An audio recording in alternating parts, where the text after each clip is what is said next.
हरे कृष्णा। आज का टॉपिक है कोई आपके साथ ज़िंदगी में एक नई शुरुआत करना चाहता है, तो क्या चल रहा है इस बात को लेके उनके दिलो दिमाग में ये जानने की कोशिश करेंगे आज के रीडिंग से। टैरो में से लेंगे कुछ कार्ड, साथ ही साथ रोमांस एंजल्स के कार्ड भी देखेंगे और चक्र ओरेकल भी देखेंगे, जिससे हमें शायद कोई और अच्छी हेल्प मिल सके। तो शुरुआत करेंगे कार्ड शफल करके।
किंग ऑफ पेंटिकल के कार्ड से शुरुआत हो रही है। यहाँ पे आप देख सकते हैं ये ऑलरेडी एक किंग है, मतलब राजा है, इसके पास सब कुछ है।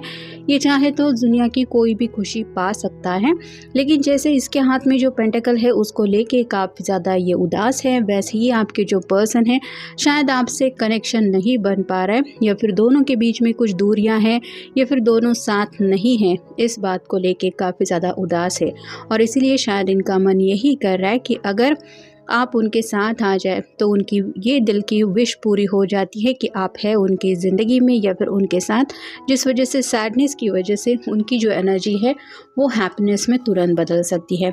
नेक्स्ट जो कार्ड है वो है द हाई प्रिस्टेस का। तो काफ़ी ज़्यादा मिस्टीरियस एनर्जी उनको लग रही है, मतलब जैसे ये उदास हैं, ये अकेले बैठे हुए हैं, अपने दिल की ख्वाहिश के बारे में सोच रहे हैं। वैसे आपके दिलो दिमाग में क्या चल रहा है? क्या आपको उनकी याद नहीं आती? अगर याद आती है तो आप उनसे कांटेक्ट क्यों नहीं कर रहे? आपने आपकी ज़िंदगी को लेके क्या सोचा है, ये कुछ भी वो समझ नहीं पा रहे हैं। नेक्स्ट जो कार्ड है वो टू ऑफ वैंड्स का है। Fire sign Aries, Leo, Sagittarius. काफ़ी ज़्यादा जज्बातों में ये पर्सन उलझे हुए हैं। बैकग्राउंड में हमें ढेर सारा पानी दिखाई दे रहा है, जो बताता है कि डीप इमोशंस ये आपके बारे में फील कर रहे हैं। और जैसे यहाँ पे भी इस कार्ड में आप देख सकते हैं इस पर्सन के चेहरे के ऊपर भी काफ़ी ज़्यादा उदासी है, और ये हाथ में जो ग्लोब है वो बताता है कि उनकी दुनिया बदल सकती है अगर उनकी मर्ज़ी के मुताबिक वो एक्शन लेते हैं तो इसीलिए शायद ये आपकी तरफ कदम आगे बढ़ाना चाहते और आपको यही पूछना चाहते कि क्या तुम्हें लगता है कि हम दोनों को साथ में आगे बढ़ना चाहिए, या फिर क्या तुम मेरा साथ दोगे या दोगी? ऐसे उनके मन में ख्याल ज़रूर आ रहे हैं। सिक्स ऑफ सॉर्ड का कार्ड अगला है, जो बताता है एयर साइन को, जेमिनी, लिब्रा, एक्वेरियस। यहाँ पे 3 लोग हैं, ये कहीं पे जाने की कोशिश कर रहे हैं। यहाँ पे इनका रिफ्लेक्शन पानी में दिखाई दे रहा है। वैसे ही आपके पर्सन अगर अपने दिल की बात आपको समझा नहीं पा रहे हैं तो शायद ये किसी से हेल्प लेने की कोशिश कर रहे हैं। कोई फ्रेंड सर्कल में से कोई हो सकता है, या फिर अपने घर वालों को ये अपनी बात आप तक पहुंचाने के लिए, अपनी हेल्प के लिए ले जाना चाहते हैं, ताकि मतलब एक फॉर्मेलिटी भी बन जाए। और अगर आपसे बात करने में ये काफ़ी ज़्यादा हिचकिचाहट महसूस करते हैं तो वो बातें कहीं ना कहीं आप तक ज़रूर पहुँचे, ये बातें इनकी इन तक ही ना रहे।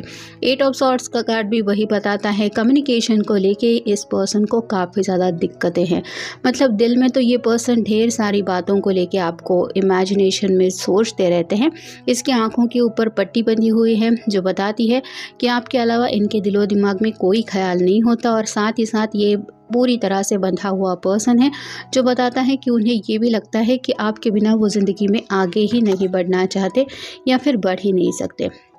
नेक्स्ट कार्ड है क्वीन ऑफ वैंड्स का, fire sign Aries, Leo, Sagittarius. Opposite attract ऐसा हो गया है यहाँ पे किंग ऑफ पेंटिकल है और क्वीन ऑफ वैंड्स है। ये दोनों एक दूसरे से काफ़ी ज़्यादा अपोजिट हैं, लेकिन दोनों भी उदास है। तो उन्हें ऐसा लगता है कि जब तक आप दोनों एक दूसरे के साथ आ नहीं जाते तब तक आप भी कहीं ना कहीं ज़िंदगी में ऐसे ही उदास होंगे जैसे वो है, और आपके चेहरे पे भी शायद वो उदासी बर्दाश्त नहीं कर सकते। हो सकता है रिसेंटली आपकी कहीं पे उन्होंने कोई तस्वीर देखी है और उस तस्वीर में शायद उन्होंने नोटिस किया है कि मे बी आप भी अपनी ज़िंदगी में खुश नहीं है, और शायद इसीलिए ये आपको दिल से पूछना चाहते हैं कि हमें ज़िंदगी में साथ बढ़ना चाहिए, ऐसा मुझे तो लगता है। तुम इसके बारे में क्या सोचते हो?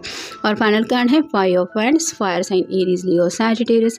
यहाँ पे हर कोई एक्शन ले रहा है। वैसे ही आपके पर्सन शायद कई सारे लोगों से सलाह मशवरा इसलिए कर रहे हैं क्योंकि उनको समझ में नहीं आ रहा कि अगर मुझे ज़िंदगी में स्पेसिफिकली सिर्फ़ और सिर्फ यही चाहिए तो मुझे कौन सा एक्शन लेना चाहिए, या फिर एग्जैक्टली मैं क्या करूँ जिसकी वजह से मुझे ज़िंदगी में वो रिज़ल्ट मिले। तो हर एक का तजुर्बा अलग अलग होता है, हर एक की सोच अलग होती है और दूसरों को सलाह मशवरा देने का तरीका भी अलग होता है। और ये कहीं ना कहीं सबसे जान पहचान जिनसे भी है उनसे इसलिए बातचीत कर रहे हैं कि शायद कहीं से तो मुझे कुछ हेल्प मिल जाए। डेस्टिनी को लेके काफ़ी ज़्यादा परेशान है, किस्मत में आखिर क्या लिखा है। यहाँ पे कुछ एंसेस्टर वगैरह दिखाई दे रहे हैं, तो दुआएं प्रार्थनाएं कर रहे हैं, या फिर अगर इन्होंने पेरेंट्स में से किसी को खोया है तो उनसे भी अपने दिल की बात शेयर करने की कोशिश कर रहे हैं कि मैं इसके बगैर नहीं रह सकता, मुझे किसी भी हालत में अपने नसीब में ये पर्सन चाहिए ही। तो कहीं ना कहीं एंसेस्टर की भी ब्लेसिंग्स ये मांग रहे हैं। उन्हें पता है कि ये पूरी तरह से ज़िंदगी में तभी खुश रह पाएंगे जब आप उनके साथ होंगे, और शायद पास्ट में ऐसे कई सारे लम्हे हैं जिन लम्हों में इन्होंने ऑलरेडी आपके साथ काफ़ी ज़्यादा खुशियाँ महसूस की है। ग्रैटिट्यूड का मतलब है कि कहीं ना कहीं थैंक्स कहना चाहते हैं, मतलब जिस तरह से भी उनको आपकी कंपनी को लेके एक महसूस होता है कि इस पर्सन ने मेरा हमेशा साथ दिया है, वही साथ ये आगे की जर्नी को लेके भी सोच रहे हैं। नेक्स्ट है मिरेकल। कुछ तो जादू है जो उनके दिलो दिमाग पे आपके प्यार का नशे का असर कर रहा है, और ये सीरियसली चाहते हैं कि अगर बात पूरी तरह से दोनों के बीच में बिगड़ गई है तो कुछ जादू हो जाए और सब कुछ पल भर में ठीक हो जाए। इम्पेशंस का कार्ड बताता है कि जैसे इस पर्सन को लग रहा है कि मैं कुछ भी रास्ता चूज़ करके बस अपनी विश पूरी करूँ। यहाँ पे जैसे चांद को छूने की ये कोशिश कर रहा है, ये एंजल्स वगैरह भी देख रहे हैं कि ये कर क्या रहा है। असलियत में तो ये कोशिश कर रहा है, लेकिन सच में क्या चांद को छू पाना इतना आज ईजी है? तो वैसे ही आपके पर्सन भी बेसब्री से इंतज़ार कर रहे हैं कहीं ना कहीं आपको पाने का, या फिर आपसे दोबारा कनेक्ट होने का। और फाइनल कार्ड है बैलेंस। यहाँ पे 3 लोग हैं जिनके चेहरे थोड़े से उखड़े हुए हैं, और ये तराजू बताता है कि जस्टिस आखिर सर हो ही रहा है। तो दोनों के बीच में अगर कोई थर्ड पार्टी आ गई थी या फिर किसी थर्ड पर्सन की वजह से दोनों के बीच में दूरी आ गई थी, तो ये पर्सन अब अपनी गलती सुधारना चाहते हैं, या फिर सीरियसली उसी वजह से उनको लग रहा है कि आपसे बेहतर तो पर्सन उनकी ज़िंदगी में कोई हो ही नहीं सकता, और आप उनकी ज़िंदगी में नहीं तो वो बैलेंस बिल्कुल भी नहीं। रोमांस एंजल का कार्ड बताता है separation, time apart from your partner is on the horizon. तो ये रात रात भर तड़पते रहते हैं, मचलते रहते हैं। जो दोनों के बीच में दूरी आ गई है वो किसी भी हालत में मिटानी है, बस यही उनके मन में चलता है। क्योंकि जब ये आने वाले फ्यूचर को लेके सोचते हैं कि ऊपर वाला ना करे अगर ऐसा ही कंटिन्यू रहा तो ये दूरियां तो ये बर्दाश्त नहीं कर पाएंगे। Very soon clearly decide what you want so that it comes to you now. इन्होंने तो जैसे अपनी तरफ से फ़ैसला ऑलमोस्ट ले ही लिया है। दुविधा में जो कुछ भी इनके मसले हैं वहाँ पे ये दूसरों से ज़रूर पूछताछ कर रहे हैं या फिर उनकी राय मांग रहे हैं, क्योंकि इन्हें पता है कि वक्त जो है वो शायद इनके हाथ से बहुत कुछ लेके जाने की कोशिश कर रहा है, और बहुत जल्द अगर इन्होंने कुछ फ़ैसला नहीं लिया तो इन्हें लगता है कि ये कहीं आपको खो न दे। डिसेप्शन का कार्ड बताता है someone is wearing a fast self mask in the relationship. यहाँ पे कोई थर्ड पर्सन हो सकता है। ऑलरेडी यहाँ पे बैलेंस की एनर्जी में भी हमने देखा किसी थर्ड पर्सन की वजह से मे भी रिश्ते में कुछ प्रॉब्लम आया है, किसी ने तो शायद किसी को धोखा दिया है, या फिर आप कह सकते हैं कि जैसे लौट के बुद्धू घर को आए वैसी शायद इनकी हालत हो गई है। इनको किसी ने शायद धोखा दिया हुआ हो सकता है, और इस वजह से भी मे बी इनको अब आपकी सच्चाई की कदर होने लगी है, और शायद इसलिए उन्हें लग रहा है कि अब अपनी फीलिंग्स आपके सामने रखनी चाहिए अगर ये सच्चे दिल से माफ़ी मांगना चाहते हैं तब भी। Unrequited love. There is not enough attraction और chemistry to keep the relationship going. तो कहीं आप उनको छोड़ के ज़िंदगी में आगे तो बढ़ने का फ़ैसला नहीं कर चुके, ये वो जानना चाहते हैं। मतलब उन्हें लगता है कि उनकी तरफ से तो काफ़ी ज़्यादा फीलिंग्स है, वो आपके लिए फ़ील करते हैं, लेकिन कुछ ऐसी अगर हरकतें उनकी तरफ से हो चुकी है, जैसे किसी और के लिए कुछ फीलिंग्स रखना या फिर रिश्ते में हाइड एंड सीक, ऐसा अगर उन्होंने कुछ किया है या फिर सीरियसली रिलेशनशिप को नहीं लिया था, तो उन्हें लगता है कि वो केमिस्ट्री शायद आपके साथ उनकी आपको महसूस नहीं होती, जो केमिस्ट्री इन्हें लगता है कि आप दोनों के बीच में सच में है। Let your friends help you, ask for and accept support from other. तो यहाँ पे वही बातें आ रही है, ये दूसरों से हेल्प लेने की कोशिश कर रहे हैं।